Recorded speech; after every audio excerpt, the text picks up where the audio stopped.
Shalom Bapak Ibu yang kekasih di dalam Tuhan. Saya percaya bahwa firman Tuhan yang menuntun hidup kita semuanya, membimbing kita menikmati segala berkat kekayaan di dalam Kristus Yesus. Sebelum kita mendengarkan kebenaran firman Tuhan, mari kita berdoa bersama-sama. Bapa di dalam surga, kami menyiapkan hati, pikiran, dan roh kami untuk diisi oleh firman Tuhan. Biarlah hidup kami makin hari makin dicerahkan. Biarlah kami menikmati firman Tuhan seperti Daud katakan, seperti madu yang sangat tua yang membuat kami sehat. Seperti Tuhan aliran sungai yang menyegarkan kami dan memberikan energi bagi kami. Seperti minyak yang kemudian mengurapi kami dan menyembuhkan bagi kami semuanya. Dan akhirnya kami menjadi orang-orang yang sehat rohani, sehat iman, sehat pikiran, sehat psikis kami, sehat mental kami. Terima kasih. Roh Kudus urapi firman-Mu dan kami bisa mendengarkan firman-Mu. Dalam nama Tuhan Yesus Kristus kami berdoa. Haleluya. Amin. Bapak Ibu, masih dalam tema kita 1 tahun Be Strong in the Lord. Hari ini kita bicara dalam satu subtema, hidup di dalam kekayaan Kristus Yesus. Mari kita membuka di dalam 2 Timotius pasal yang pertama, mulai ayat yang pertama sampai ayat yang kedua. Saya akan membacakan bagi Bapak Ibu semuanya. Bapak Ibu buka Alkitabnya, simak baik-baik ayat ini dan dengarkan firman Tuhan. Siapkan hatimu, siapkan wadah pikiranmu, siapkan cara mendengar yang baik, konsentrasi, singkirkan pengganggu-pengganggu ketika kita mendengarkan firman Tuhan. Matikan televisi, fokus kepada kebenaran firman Tuhan. Oke, siap? Mari kita akan membaca bersama-sama dalam 2 Timotius pasal yang pertama, ayat yang pertama sampai ayat yang kedua. Dari Paulus, Rasul Kristus Yesus oleh kehendak Allah untuk memberitakan janji tentang hidup di dalam Kristus Yesus. Kepada Timotius, anakku yang kekasih, kasih karunia, rahmat dan damai sejahtera dari Allah Bapa dan Kristus Yesus Tuhan kita menyertai engkau. Amin. Berbahagialah kita yang membaca kebenaran firman Tuhan, menyimpan, melakukannya, karena firman Tuhan itu akan menjadi berkat bagi kita semuanya.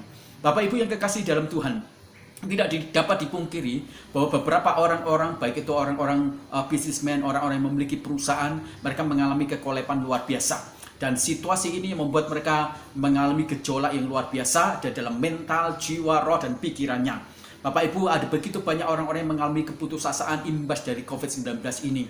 Kebangkrutan dalam bisnis usaha mereka, ter-PHK, akhirnya proses pemenuhan kebutuhan mereka menjadi terkendala dan mengalami kesulitan yang luar biasa. Mempertahankan perusahaan, memberikan gaji karyawan, kemudian mempertahankan produktivitas, mempertahankan order dan transaksi jual beli serasa begitu sulit. Tapi Bapak Ibu yang kekasih dalam Tuhan, yakinlah bahwa Tuhan tidak akan pernah berpaling dalam hidup kita semuanya. Nah, Bapak Ibu yang kekasih dalam Tuhan, nah, keputusasaan ini telah membawa begitu banyak orang mencari jalan dan solusi yang seringkali salah. Ada banyak orang yang mengalami masa-masa krusial ini, mereka mengambil keputusan dengan bunuh diri. Ada yang kemudian meninggalkan Tuhan, ada yang kemudian mengalami keputusasaan dan mereka menyerah pada satu keadaan. Ada yang menjadi gila karena situasi seperti itu. Mengapa bisa terjadi? Karena mereka memperbesar fokusnya kepada masalah. Mereka memperbesar fokusnya kepada tekanan dan pada hal-hal situasi-situasi yang faktual yang sedang terjadi. Nah, hari ini Paulus mengajar kepada kita semuanya supaya kita jangan menjadi orang-orang Kristen yang berfokus kepada masalah, penderitaan atau tantangan. Itu sebabnya Paulus memberikan motivasi kepada Timotius yang sedang menghadapi masalah, tantangan berat ketika dia akan menduduki jabatan atau posisi sebagai leader di gereja Efesus. Nah, sama seperti Paulus memberikan penguatan rohani, iman, tegak pikiran serta psikisnya, maka saya sebagai pembalas sidang, saya juga memberikan semangat, motivasi, dan dorongan yang sangat positif berkaitan dengan kebenaran firman Tuhan. Jangan menyerah kepada keadaan dan jangan berfokus kepada tantangan. Jangan berfokus kepada masalah-masalah. Mari kita berfokus kepada kebenaran firman Tuhan yang mengerjakan sesuatu yang besar dalam hidup kita semuanya. Nah, Bapak Ibu yang kekasih dalam Tuhan, apa yang dapat kita pelajari di dalam 2 Timotius pasal yang pertama, ayat yang pertama sampai ayat yang kedua. Saya ingin mengajak Bapak Ibu semuanya menikmati hidup di dalam kekayaan Kristus Yesus. Yang dapat kita pelajari bersama-sama bagaimana kita bisa menikmati hidup di dalam kekayaan Kristus Yesus. Yang pertama, Bapak Ibu yang kekasih dalam Tuhan, pastikan bahwa kita semuanya ada di dalam garda Kristus Yesus. Bapak Ibu, Paulus mengawali surat 2 Timotius ini dengan satu kata yang luar biasa. Dia katakan, dari Paulus, Rasul Yesus Kristus. Bapak Ibu, Paulus ingin menegaskan posisinya sebagai hamba Kristus, sebagai milik Kristus, juga sebagai pengikut Kristus. Paulus ingin menegaskan bahwa dia adalah orang yang ada di pihak Kristus. Dia memberikan totalitas hidup dia kepada Kristus Yesus. Dia memberikan segala sesuatunya kepada Kristus Yesus. Nah, Bapak Ibu, kalau kita berbicara tentang siapa yang menjadi Tuhan dalam hidup kita, maka ada dua hal yang penting yang harus kita sadari. Ada tuan yang berhubungan dengan iblis, ada tuan yang berhubungan dengan Kristus Yesus itu sendiri. Ada begitu banyak orang menyerahkan hidupnya kepada tuan iblis. Itu sebabnya hidupnya begitu banyak menghadapi masalah-masalah yang sangat berat dan penurunan-penurunan dalam segala aspeknya. Tapi ada tuan yang satu lagi, yaitu Tuhan Kristus Yesus. Dan Paulus ingin mengingatkan kepada kita semuanya, kita ini ada di gardanya Kristus, di jajarannya Kristus. Kita ini harus menyerahkan hidup kita kepada Sang Tuhan Yesus Kristus dan bukan kepada iblis. Dalam dunia eskatologis, Bapak Ibu, di dalam kitab Wahyu secara khusus, itu kemudian ditentukan dalam pewahyuan eskatologis ini. Ada orang-orang yang menyerahkan hidupnya kepada iblis, yang kita sebut kemudian antikris atau 66, atau iblis secara faktual itu sendiri. Dan apa akhir hidupnya? Akhir hidupnya adalah ada hidup yang sengsara. Mereka tidak menikmati kebaikan, tidak menikmati anugerah, tidak menikmati surga, tetapi mereka menikmati kekekalan di dalam kerajaan neraka. Bagaimana dengan orang-orang yang masuk di dalam jajaran Kristus, berpihak kepada Kristus, mereka mengikut Kristus dan menyerahkan totalitas hidupnya kepada Kristus? Mereka adalah orang-orang yang menikmati begitu banyak berkat-berkat anugerah-anugerah yang luar biasa dari Kristus Yesus. Orang yang mengikuti Kristus Yesus, dia menikmati segala yang baik, segala penyertaan, segala anugerah dari Kristus Yesus. Bagaimana kita bisa tahu posisi kita adalah orang-orang yang berada dalam gardanya Kristus? Kita berpihak kepada Kristus, kita menikmati kepengikutan kita dalam Kristus Yesus. Maka salah satu batu uji adalah seberapa besar passion kita kepada Tuhan atau kepada iblis. Itu yang menyatakan secara jelas di mana letak kita semuanya. Bapak Ibu, di mana passion kita? Kepada dunia ini, kepada iblis, atau kepada Tuhan? Semakin hari kalau kita memiliki passion kita, gairah kita kepada Tuhan, itu yang memastikan bahwa kita ada di dalam jajarannya Kristus. Kita ada dalam pihaknya Kristus.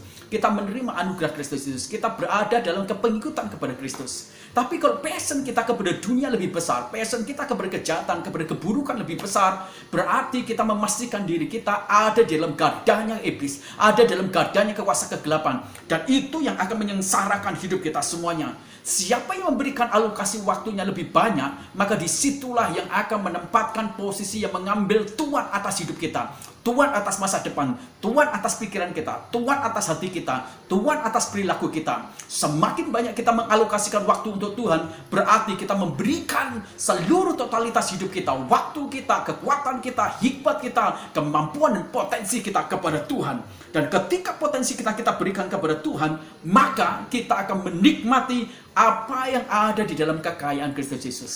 Iblis memakai COVID-19 ini untuk menjauhkan diri kita kebangan Tuhan. Itu sebabnya ada banyak orang-orang yang kemudian malas untuk beribadah, malas untuk menyembah, malas untuk baca Alkitab, malas untuk berpuasa, malas untuk bersekutu. Iblis pakai itu semuanya.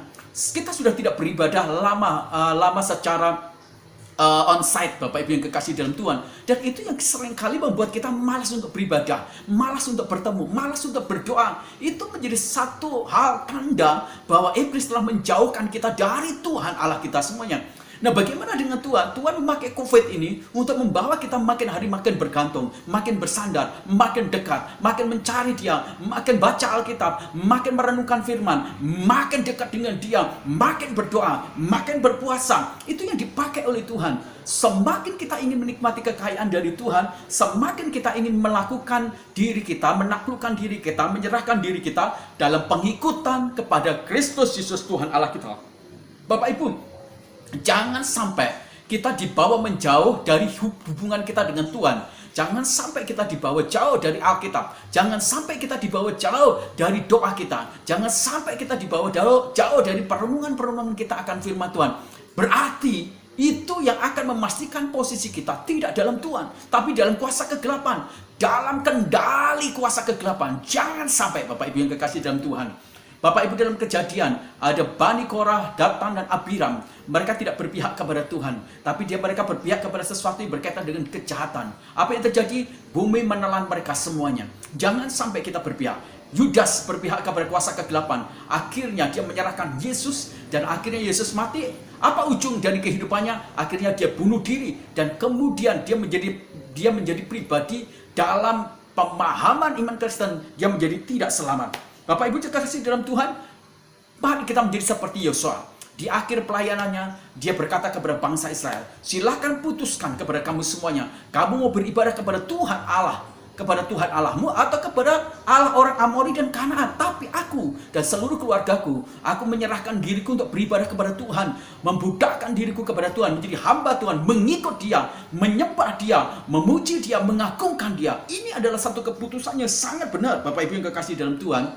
Bapak Ibu, kita sekarang itu hidup dalam dunia teknologi yang luar biasa. Kita hidup ketika di zaman di mana baterai itu lemah, itu lebih bermasalah. Kita ini sekarang hidup, Bapak Ibu, baterai di HP kita lemah, itu lebih bermasalah. Kita hidup dalam zaman teknologi di mana kita ketinggalan HP itu lebih bermasalah. Nah, ketika rohani kita lemah, ketika iman kita lemah, jam doa kita lemah, pembacaan firman Tuhan itu lemah, terus kemudian iman kita lemah, itu tidak bermasalah. Ini menjadi sesuatu yang sangat-sangat krusial hari-hari ini. Ada begitu banyak orang yang imannya lemah, rohaninya lemah, doanya lemah, perilaku rohaninya lemah, kebenarannya lemah, tapi mereka aman-aman saja, cuek-cuek saja. Ini menjadi masalah. Tapi kalau baterainya lemah, kalau baterainya ketinggalan, HP-nya ketinggalan, dia begitu sangat takut, dia begitu sangat bermasalah. Ada sesuatu yang aneh.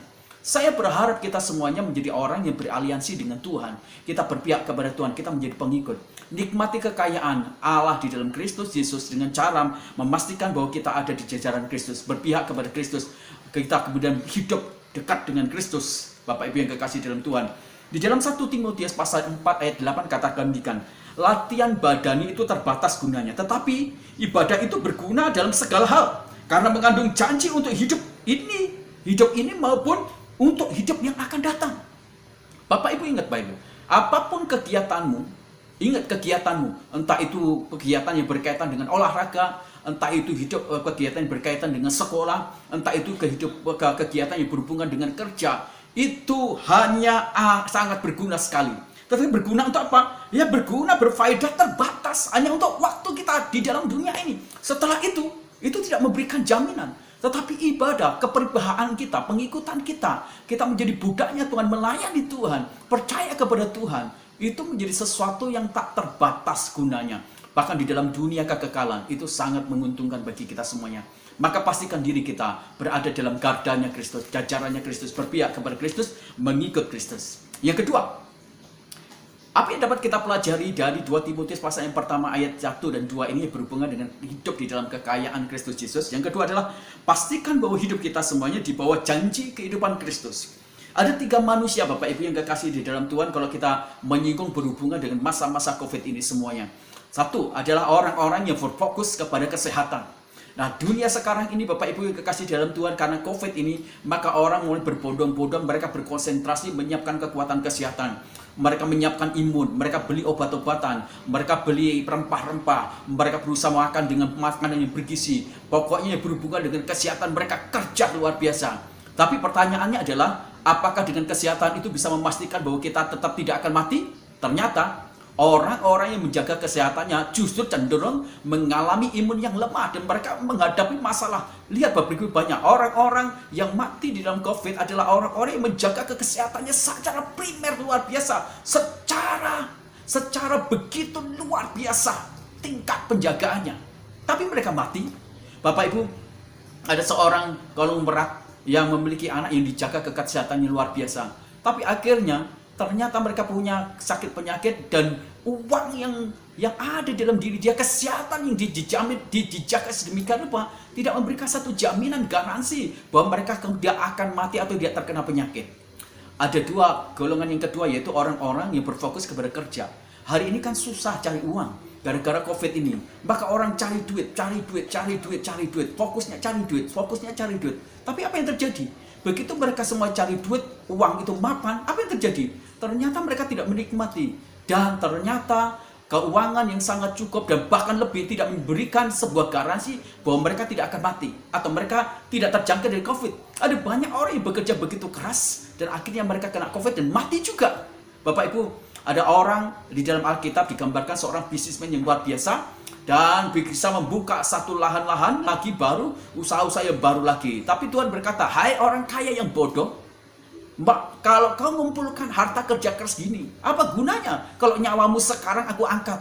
Setelah itu mati. Di mana yang kamu kumpulkan? Kamu berikan kepada siapa? Kamu gak menikmati. Nah, itu juga Bapak yang terjadi. Dan golongan ketiga adalah orang-orang yang pokoknya begini hidupnya. Yang penting kita nikmati hidup. Hidup ini kan singkat, ya kita nikmatilah hidup ini. Maka orang mulai mengejar kenikmatan-kenikmatan dunia, pelesiran, pergi kemana-mana. Tapi apa yang terjadi? Sepertinya kemarin kita lihat, ada pesawat yang jatuh, ada pelesiran, ada waktu. Kenikmatan yang di dalam dunia pun itu tidak bisa memberikan satu garansi bahwa kita bisa selamat, bisa tidak mati. Semua tidak ada garansi. Bapak Ibu, itu adalah satu realitas ketika kita hidup di dalam dunia ini. Kematian pada akhirnya akan menjumpai setiap orang. Entah itu kematian dalam wujud secara pribadi atau kematian dalam wujud kedatangan Tuhan yang kedua kali. Semua Bapak Ibu. Nah Bapak Ibu, Paulus juga menyajikan satu kebenaran bahwa dia sedang menunggu eksekusi kematian. Dia sedang menunggu itu semuanya. Tapi anehnya adalah mengapa Paulus begitu sangat bersukacita, dia gembira. Dia tahu, sadar bahwa dunia bisa mencuri waktu dia, kehidupan dia. Tapi dia sadar sendiri yang luar biasa adalah di dalam Kristus Yesus, dia punya kehidupan yang tidak dapat dicuri oleh kematian yang ada di dalam dunia ini. Dia tidak dapat dicuri oleh juga kesehatan yang berkurang atau sakit penyakit. Tidak bisa mencuri sebuah kepastian kehidupan di dalam Kristus. Paulus bisa dibunuh, Paulus bisa mati secara fisiknya. Tapi itu merupakan satu pintu bahwa dia akan menikmati kehidupan kekal di dalam Kristus Yesus. Satu kehidupan yang tidak didapati dari dunia ini. Kehidupan kekal sejati bersama-sama dengan Tuhan. Bukan bios, tapi zoe. Satu kehidupan yang berkualitas. Satu kehidupan yang tak tersentuh oleh maut. Satu kehidupan yang tidak tersentuh oleh sakit penyakit. Satu kehidupan yang tidak tersentuh juga oleh kelemahan-kelemahan yang ada dalam diri kita semuanya. Apa yang menjadi fokusmu? Kamu cari uang? Kamu pertahankan kesehatan? Atau kamu senang-senang? Semua yang kau tidak cari tentang Kristus Yesus, itu semuanya rentan untuk menjadi mesin pembunuh di dalam hidupmu. Carilah Tuhan, sebab engkau akan menemukan kehidupan. Jikalau kau cari dunia dengan kerja keras, cari kesehatan, cari kenikmatan, justru itu akan menjadi salah satu yang berbahaya, karena akan menjadi mesin pembunuh dalam hidup kita semuanya. Apa yang kita cari bukan Tuhan, itu akan membawa kebinasaan di dalam kekekalan. Betul, bahwa kalau kita sehat di dunia ini, kita bisa selamat. Tapi batasannya gitu. Betul, kalau kita punya uang banyak, kita bisa menunjang kehidupan untuk kita menunjang bertahan hidup. Betul. Tapi, bisakah itu bertahan di dalam kekekalan? Betul, kita bisa nikmati hati kita bersukacita. Kita mungkin bisa sehat. Tapi masalahnya adalah, apakah kegembiraan itu, kenikmatan itu bisa memberikan jaminan? Oh, tidak ternyata.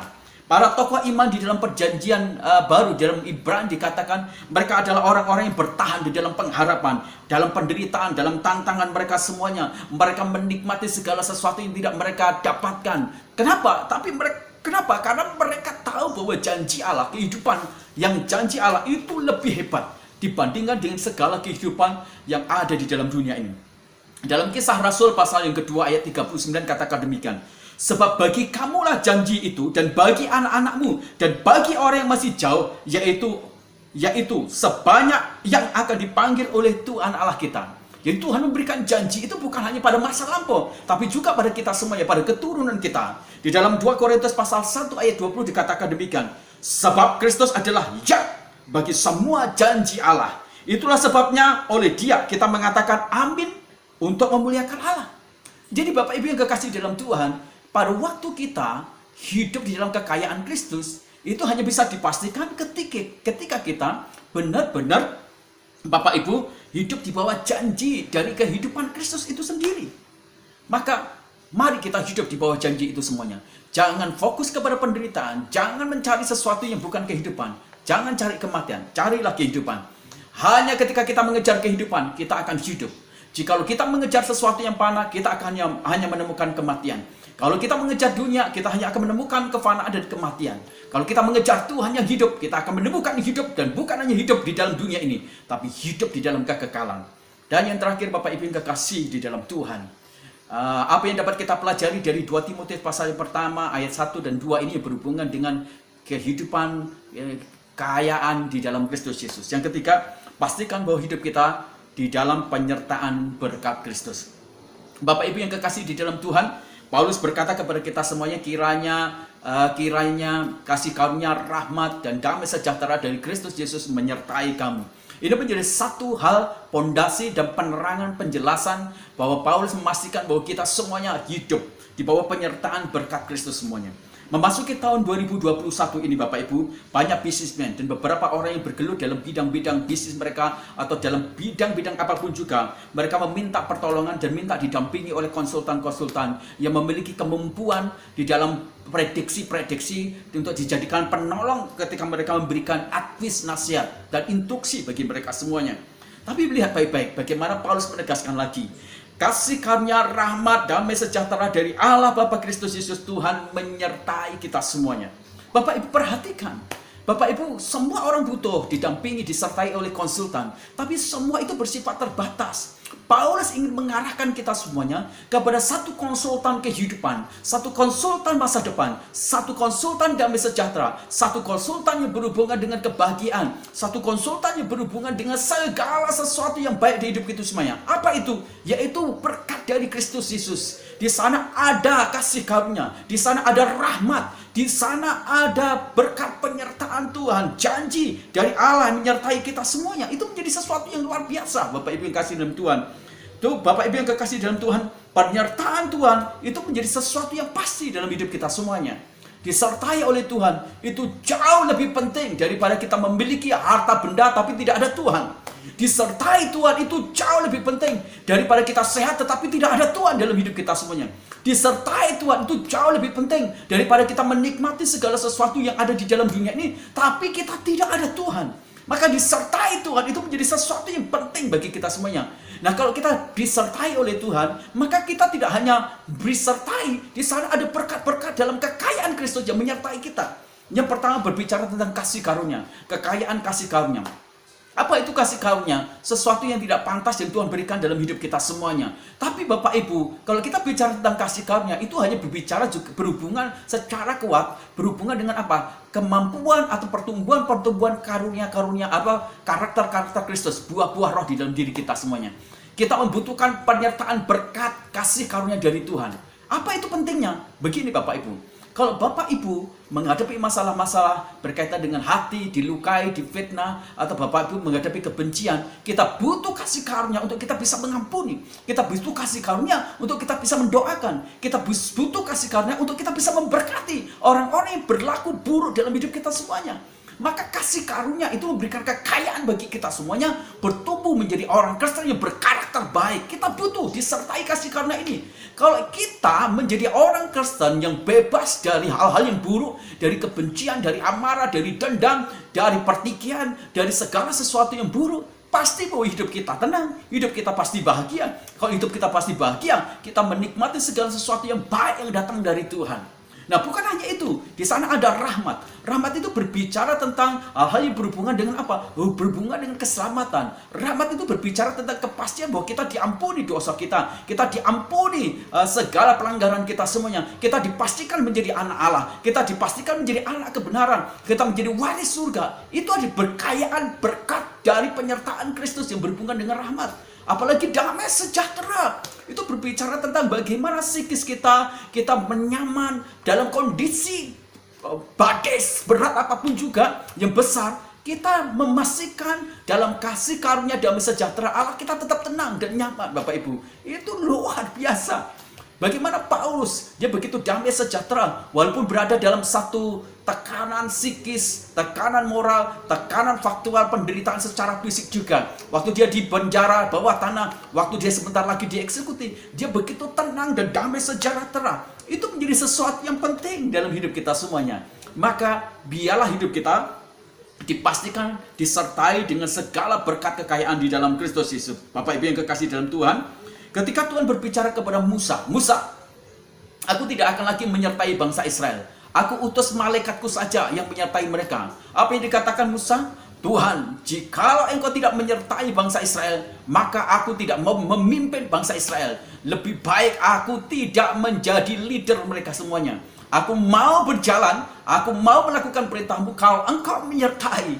Dan benar, penyertaan Tuhan itu menjadi sesuatu yang sangat penting. Musa saja mengakui, Musa saja membutuhkan penyertaan Tuhan. Bapak Ibu, disertai Tuhan itu jauh lebih penting dari segala apapun juga. Kalau kita disertai Tuhan, maka di sana kita akan menikmati segala suplai yang datang dari Tuhan dalam segala aspek kebutuhan kita yang sangat komplit. Bapak Ibu, hidup tanpa penyertaan Tuhan itu sangat menakutkan. Hidup dengan penyertaan Tuhan itu sangat bikin kita mengalami kekosongan dan kesia-siaan. Hidup tanpa penyertaan Tuhan itu yang membuat kita mengalami begitu banyak tekanan dan masalah-masalah, dan kita seringkali tersesat. Maka pastikan bahwa hidup kita adalah hidup yang dipenuhi dengan berkat dari anugerah dari Kristus Yesus. Bapak Ibu yang kekasih dalam Tuhan, inilah berkat rohani. Ketika kita memastikan diri kita disertai oleh segala berkat datang dari Tuhan. Mazmur pasal 23 menggambarkan bahwa penyertaan Allah bersama dengan dia, bersama dengan Daud. Bukan hanya penyertaan Allah, tapi di sana ada berkatnya yang luar biasa. Pastikan bahwa hidup kita itu berada di dalam berkat penyertaan Allah yang luar biasa. Maka kita akan menikmati sesuatu yang hebat, yang luar biasa. Saya berdoa supaya kita makin hari makin kuat di dalam Kristus Yesus Tuhan kita. Be strong in the Lord. Pastikan bahwa diri kita hidup di dalam kekayaan Kristus Yesus Tuhan Allah kita.